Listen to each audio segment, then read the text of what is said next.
समस्त भाई भौणी मानक नमस्कार। प्रेस तलर जमती कि भाई भौणी माने आशा करी आपण माने खुशी एवं आनंद रे अछंती। तो आज आम देखा ईश्वर को जीवंत वाक्य। आज पुस्तक अध्याय 38 आम देखा आज 13 रु देखु एठारे लेखा जाइ अछि कि सेते बेले केही जने तामर को संवाद दे कहिला, देख तुम ससुर आपना मेसोलम छेदन करने पई तिम्ना को जाइ अछंती। तहिरे तामर विधवा वस्त्र परित्याग करी आवरक वस्त्र पिंधि आपना को आच्छादन करी तिम्नार पथ पार्श्वस्थित एनमर प्रवेश स्थान रे बसी रहिला, कारण से देखिला सेला बड़ हेले हे ताहा सहित आपनार विवाह देला नाही। आम एठारु प्रथमे देखिथिले भाई भौणी वाक्य कि कौन है जिते बेले यहूदा कौन करी अछि निजर तीनोटी पुत्र थिबा सकाशु तांकर जेते बेले बड़ पुओंक लागि तामर को विवाह करथिले एवं बड़ पुओ जेतेले मरि जाय अछंती एवं से द्वितीय पुत्र को तामर को विवाह करुछंती एवं से द्वितीय पुत्र कहू अछंती कि तुम बड़ बड़ भाई पई कोन कर तांको वंश को बढ़ाइबा पई तमे निज भाउजंक निकट को ताकू जाई कोन कर ताकू विवाह कर। तो जेते बेले तांको सान भाई जेते जाउछंती निज भाउजंक पाखकू निज भाई रो वंश रो नाम हेबो सेति सकाशु से कोन करू अछंती से केबे मध्य से निज भाउज सहित माने संतान हेबा पई देउ नाहंती। तहिरे कोन होउची तामार को तार आउ गोटिए जेते बेले यहूदार आउ गोटिए पुत्र अछंती जार नाम होउची सेला, से कोन करछन छोट अछंती। तो से जेते छोट अछंती सही सकाशु यहूदा कोन कहची काले मोर सान पुओ मध्य मो दुई पुओ भली कोन करियो मरि जिवो, सेति सकाशु से तामर को कोन करछंती निज माँ बापा घर को पठाई अछंती। से विधवा रूप रे सेठारे अछंती। तो सेति बेले तांकर पुओ जेते छोट पुओ जेते अछंती से छोट पुओ बड़ होई सारिले मध्य से कोन करू नाहंती तांको पुओर विवाह करि नाहंती तामर सहित।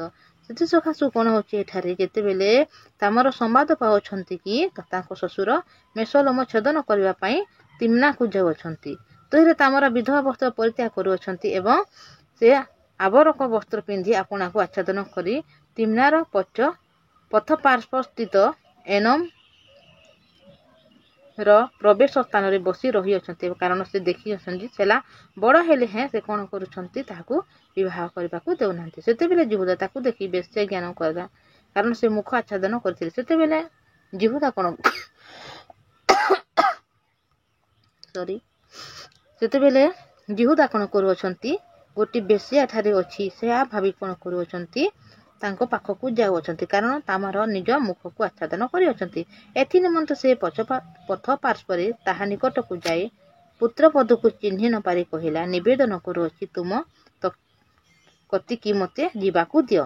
तहु तामर कहिला तुमे मो कति की आसीबा पई कोन देबो। देखंतु से बेश्या भाबी तांको सहित से रहिबा पई चाहू अछंती एवं से कहू अछंती कि मो तुम निकट को जीवा पई चाहू अछि, किंतु तामर एठारे कहू अछंती कि जदि तुम पाखो को आसीबो ताहेले तुम मते कोन देबो। से कहिला पलरु गोटिए छेली छुआ पठाई देबी। तामर कहला ताहा पठाइबा जाय मते कि कोनोसी बंधक देबो नाही। देखंतु से जेते बेले तामर निकट को जाई अछि बेश्या भाबी, तो ता हाथ रे किछि मध्य माने छेली छुआ नाही। सेति पई से कोन करबी मु पल को जाई गोटे छेली छुआ देबी बोली पठाई देई बोली कहूची, किंतु एते बेले तामर कहउछंती कि छेली छुआ पठाइबा प्रथमरु वर्तमान मते तुमे कोन देबो बोली करी कहउछंती। यहूदा कहिला कोन बंधक देबा। तामर कहिला तुमर एही मोहर ओ सूत्र आउ हस्त जष्टि। तहु यहूदा ताकू से सबु देई ताहा पति की गमन कला, तहिरे से ताहा द्वारा गर्भवती हेला। देखंतु एठारे कोन होईची जे माने यहूदा निज पाखरे रखिथिले तांकर कोन एठा लेखाइची मोहर सूत्र और कोन हस्त जष्टि को से तामर को देई अछंती एवं से दुई जन सहवास करू अछंती। तद्वारा कोन होईची जे तामर एठारे गर्भवती होछंती। अनंतर तामर उठी प्रस्थान कला, पुणी आकबर वस्त्र पालटी विधवा वस्त्र पिंधिला। देखंतु जेते बेले से ଆବରକ ବସ୍ତ୍ର ପିନ୍ଧିଥିଲେ ସେ ବସ୍ତ୍ରକୁ ସେ କାଢ଼ି ପୁଣି ବିଧବା ବସ୍ତ୍ରକୁ ପିନ୍ଧୁଅଛି। ଏଥିଉତ୍ତରେ ଯିହୁଦା ସେହି ସ୍ତ୍ରୀଠାରୁ ବନ୍ଧକ ଦ୍ରବ୍ୟ ନେବା ନିମନ୍ତେ ଆପଣା ଅଦୁଲମ୍ୟ ବନ୍ଧୁ ଦ୍ୱାରା ଛେଳି ଛୁଆ ପଠାଇଦେଲେ, ମାତ୍ର ସେ ତାହା ଦେଖା ପାଇଲା ନାହିଁ। ଦେଖନ୍ତୁ ଯେତେବେଳେ ଯିହୁଦା କ'ଣ କରୁଅଛି, ସେ ସ୍ଥାନରେ ଯେତେବେଳେ ଗୋଟେ ବେଶ୍ୟାକୁ ଛେଳି ଛୁଆ ଦେବାର ଅଛି ବୋଲି ତାହା ସାଙ୍ଗ ହାତରେ ସେ ଛେଳି ଛୁଆକୁ ସେଠାକୁ ପଠାଇ ଅଛନ୍ତି, କିନ୍ତୁ ସେଠାରେ ସେ ବେଶ୍ୟା ବା ସେ ସ୍ତ୍ରୀ ଲୋକଟି ସେ ଜାଗାରେ ନାହିଁ ଏବଂ ସେମାନେ ପାଇଲେ ମଧ୍ୟ ନାହିଁ।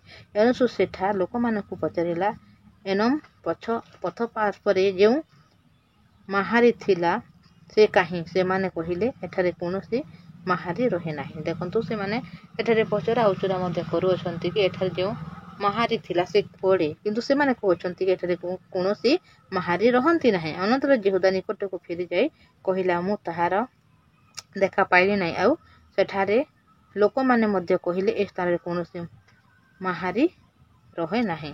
ତ ଦେଖନ୍ତୁ ତାଙ୍କ ବନ୍ଧୁ ଆସି ପୁଣି ସେ ଯିହୁଦାକୁ ସମସ୍ତ ବିଷୟକୁ କହୁଛନ୍ତି। ତେବେ ଯିହୁଦା କହିଲା, ତାହାଠାରେ ଯାହା ଅଛି ସେ ତାହାରକୁ ଆମେମାନେ କାହିଁକି ଲଜ୍ଜାସ୍ପଦ ହେବା? ଦେଖ, ମୁଁ ଏହି ଛେଳି ଛୁଆ ପଠାଇଲି, ମାତ୍ର ତୁମେ ତାହାର ଦେଖା ପାଇଲ ନାହିଁ। ସେ କହୁଛନ୍ତି କି ମୁଁ ତାଙ୍କ କତିକି ଯିବା ପାଇଁ ଛେଳି ଛୁଆ ଦେବି ବୋଲି କହିଥିଲି, କିନ୍ତୁ ତାଙ୍କ କତିକୁ ଯାଇଅଛି, କିନ୍ତୁ ଛେଳି ଛୁଆ ତାଙ୍କୁ ପଠାଇ ଅଛି, କିନ୍ତୁ ସେ ସେଠାରେ ନାହିଁ। କିନ୍ତୁ ଯାହା ମଧ୍ୟ ମୁଁ ତା ହାତରେ ଦେଇଛି ତ ସେଟା ହିଁ ତା ପାଖରେ ଥାଉ ବୋଲି ଏଠାରେ ଯିହୁଦା କହୁଛନ୍ତି। ଆଉ ପ୍ରାୟ 3 ମାସ ଉତ୍ତାରେ କେହି ଯିହୁଦାକୁ କହିଲା, ତୁମର ପୁତ୍ରବଧୂ ତାମାର ବ୍ୟଭିଚାରିଣୀ ହୋଇଅଛି, ଆଉ ବ୍ୟଭିଚାର କ୍ରମେ ତାହାର ଗର୍ଭ ହୋଇଅଛି। ତହିଁରେ ଯିହୁଦା କହିଲା, ତାକୁ ବାହାରକୁ ଆଣି ଅଗ୍ନିରେ ଦଗ୍ଧ କର। ଦେଖନ୍ତୁ ଭାଇ ଭଉଣୀମାନେ, ଏଠାରେ କ'ଣ ଅଛି, ତାମାର ହେଉଛନ୍ତି ଗୋଟିଏ ବୋହୂ, କିନ୍ତୁ ଏଠାରେ ତାଙ୍କ ଶ୍ୱଶୁରଙ୍କ ଦ୍ୱାରା ସେ ଗର୍ଭବତୀ ହୋଇଛନ୍ତି ଏବଂ ଏ ବିଷୟକୁ ନିଜ ଶ୍ୱଶୁର ମଧ୍ୟ ଜାଣିପାରୁନାହାନ୍ତି। କିନ୍ତୁ ଯେତେବେଳେ 3 ମାସ ହେଲା, ସେହି ସମୟରେ ଯେତେବେଳେ କେହି ଜଣେ ଆସି ଯିହୁଦାକୁ କହୁଛି, ତୁମ ଯେ ପୁତ୍ରବଧୂ କ'ଣ କରିଅଛି, ବ୍ୟଭିଚାର କରି କ'ଣ ହୋଇଛି, ଗର୍ଭବତୀ ହୋଇଛି ବୋଲି, ସେଠାରେ ସେ କ'ଣ କହୁଛନ୍ତି ଯିହୁଦାକୁ, ତାକୁ ବାହାରକୁ ଆଣ ଏବଂ ଅଗ୍ନିରେ ତାକୁ ଦଗ୍ଧ କର। ତ ଏ ବିଷୟରେ ଯେତେବେଳେ ପଢ଼ିଅଛି ଭାଇ ଭଉଣୀମାନେ, ତାମାର କାହିଁକି ଏପରି କରିଅଛି ଏବଂ ତାଙ୍କ ଯେଉଁ ଶ୍ୱଶୁର ଯିହୁଦା ଅଛନ୍ତି ସେ କାହିଁକି ଚିହ୍ନି ପାରିଲେ ନାହିଁ, ଆଗରେ କ'ଣ ହେବ, କ'ଣ ପ୍ରକୃତରେ ତାମାରକୁ ଅଗ୍ନିରେ ଦଗ୍ଧ କରିବେ, ସେ ଯେହେତୁ ବ୍ୟଭିଚାର କର୍ମ କରି 3 ମାସ ହୋଇଛି ବୋଲି ଏଠାରେ ଜଣା ପଡ଼ିଅଛି। ତ ସମସ୍ତ ବିଷୟ ଏହି ସାରାଂଶକୁ ଆମେ ଆଗକୁ ଦେଖିବା କି ପ୍ରକୃତରେ ଏହାର ରହସ୍ୟ କ'ଣ ଅଛି। ଆମେ କେବଳ ଏହାକୁ ପଢ଼ୁଛେ, ଯେତେବେଳେ ପଢ଼ିଅଛେ ଏତିକି ଆମେ ସମସ୍ତେ ବୁଝିପାରିବା କି ଏ ବାକ୍ୟରେ ଏପରି ଲେଖାଯାଇଅଛି, କିନ୍ତୁ ଏ ବାକ୍ୟର ପ୍ରକୃତ ଅର୍ଥ କ'ଣ, ଏହି ସମସ୍ତ ବିଷୟ ଆମେ ଆଗାମୀ ଭିଡ଼ିଓରେ ଦେଖିବା। ତ ମୁଁ ଆଜି ଏତିକି କହୁଛି ଭାଇ ଭଉଣୀମାନେ, ଆପଣମାନଙ୍କୁ ମୁଁ ରିକ୍ୱେଷ୍ଟ କରିବା ପାଇଁ ଚାହୁଁଛି, ଆପଣମାନେ ଯଦି ଏହି ଚ୍ୟାନେଲରେ ନୂଆ ଅଛନ୍ତି ତାହେଲେ ସବସ୍କ୍ରାଇବ୍, ସେୟାର ଏବଂ ଲାଇକ୍ କରନ୍ତୁ, ଯଦ୍ୱାରା ଯେତେବେଳେ ମୁଁ ଭିଡ଼ିଓ ଅପଲୋଡ଼ କରିବି ସର୍ବପ୍ରଥମେ ଆପଣ ଏହି ବାକ୍ୟକୁ ଶୁଣିବାକୁ ପାଇବେ। ତ ଆସନ୍ତୁ ଆଜି ଆମେ ପ୍ରାର୍ଥନା କରିବା।